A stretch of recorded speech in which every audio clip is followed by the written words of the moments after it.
اور اس میں اگر کسی کو پھر بھی یقین نہ ہے تو اس کے لیے پھکی ہے، ان سے پوچھیں جو آپ رمل کرتے ہیں، جو بخاری اور مسلم میں آتا ہے کہ طواف کے جو عمرے والا طواف ہے جس میں آپ نے احرام پہنا ہو، اس کے پہلے 3 چکروں میں اکڑ کے چلنا ہے، وہ کس لیے چلا جاتا تھا؟ وہ اس کا کانٹیکسٹ بخاری مسلم پڑھ کے دیکھ لیں. مشرکین عرب کہتے تھے مدینہ جو ہے وہ بیماریوں کی سرزمین ہے اور صحابہ جو ہے وہ بیمار حالت میں آئے ہوں گے، تو رسول اللہ نے حکم دیا کہ تم نے اکڑ کے چلنا ہے. تو اب کیا ہم کوئی ادھر کسی کافروں کو دکھانے کے لیے اکڑ کے چلتے ہیں؟ لیکن سنت آج تک زندہ ہے. سنت تو نہیں چھوڑ سکتے ہم کہ جی اس زمانے کے لیے تھا. تو جب شلوار ٹخنوں سے اوپر کرنے کی باری آتی ہے کہتے ہیں اس زمانے کے لیے تھا. تو دکھائیں کہ رسول اللہ نے یہ فرمایا ہوگا یہ اس زمانے کے لیے. اور ہر حدیث کو توڑ موڑ کے تو مفتی اکمل صاحب پیش کر رہے ہوتے ہیں صرف اپنے فرقے کی حفاظت کے لیے. میں یعنی یہ جتنا میں نے غصہ مفتی صاحب پہ نکالا ہے نا، یہ اپنی ذات کے لیے واللہ نہیں نکالا، رسول اللہ کی محبت میں نے ان پہ غصہ نکالا. ورنہ یقین کریں میرے وہ استاد بھی ہیں. یعنی 96 میں جب میں انجینئرنگ یونیورسٹی میں پڑھتا تھا، ان دنوں وہ بھی درس نظامی شروع کر رہے تھے، تو میں نے ان کے ساتھ اتقاب بھی کیا واقعات کے اندر. یہ ویڈیو چونکہ ریکارڈ ہو رہی ہے تو وہ پہچان بھی لیں گے یہ کون ہے جو اس وقت تھا اب گمراہ ہو چکا ہے.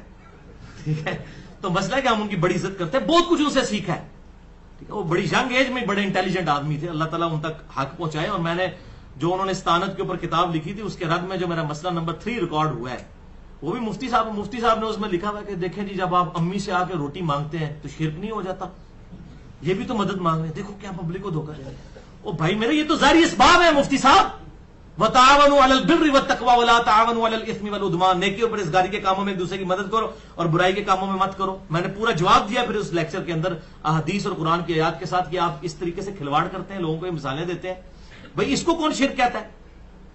ہاں اس صورت میں ہوگا کہ آپ کی امی سامنے نہیں بیٹھی ہوئی ہیں، وہ بغداد شریف میں دفن ہے قبر کے اندر، اور آپ کہتے ہیں امی مجھے روٹی دے دیں. پھر ہم آپ کو کہیں گے کہ آپ نے شرک کیا. غائب میں پکاریں گے ایاک نستعین امن یجیب المضطر اذا دعا. بھلا بتاؤ تو کون ہے جو مصیبت میں گھرے ہوئے شخص کی فریاد کو سنتا ہے. ویکشف السوء، اور اس سے اس کی برائی کو بھی دور کر دیتا ہے. ویجعلکم خلفاء الارض، اور تمہیں زمین پہ اگلوں کا خلیفہ کرتا ہے. الہ مع اللہ، کیا اللہ کے ساتھ کوئی اور الہ بھی ہے جو مصیبت میں گھرے ہوئے شخص کی فریاد کو سنتا ہے اور تکلیف دور کرتا ہے؟ آپ سے آبا نے تو نہیں کہا یا رسول اللہ پھر امی سے روٹی نہ مانگے، آپ سے ہی مانگا کریں.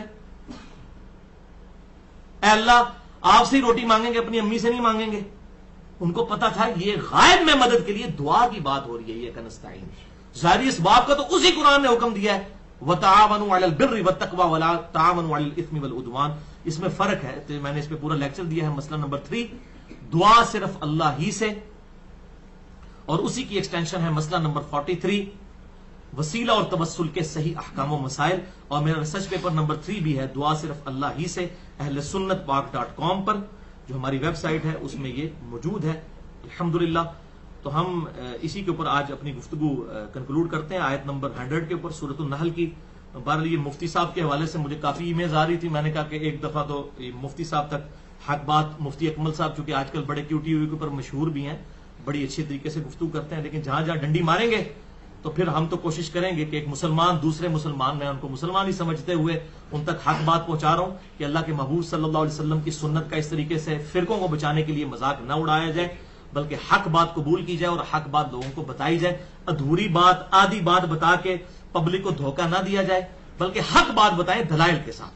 اب یہ ہمارا انشاءاللہ ویڈیو کلپ ہزاروں لوگوں تک پہنچے گا تو پھر یہ ان کے اوپر ادھار ہوگا کہ وہ ان باتوں کا جواب دیں جو یہ 3-4 میں نے باتیں ان کی پوائنٹ آؤٹ کی ہیں. کرنے کو تو سینکڑوں کی جا سکتی ہیں، لیکن یہ 2-3 موٹی موٹی باتیں تھیں جو بڑے عرصے سے ادھار تھیں، اور وہ یہ بڑا اچھا موقع تھا کہ اللہ تعالیٰ فرماتا ہے سورۃ النحل آیت نمبر 100 انما سلطانہ علی الذین یتولونہ، بے شک شیطان پہ تو انہی لوگوں کا زور چڑھتا ہے جو خود اس کے ساتھ دوستی گانٹ لیتے ہیں. والذین ہم بہ مشرکون، اور ان لوگوں کے ساتھ اس کا زور چل جاتا ہے جو اللہ تعالیٰ کے ساتھ اور ہستیوں کو شریک ٹھہرا لیتے ہیں، اس کو اللہ کے ساتھ شیطان کو شریک ٹھہراتے ہیں.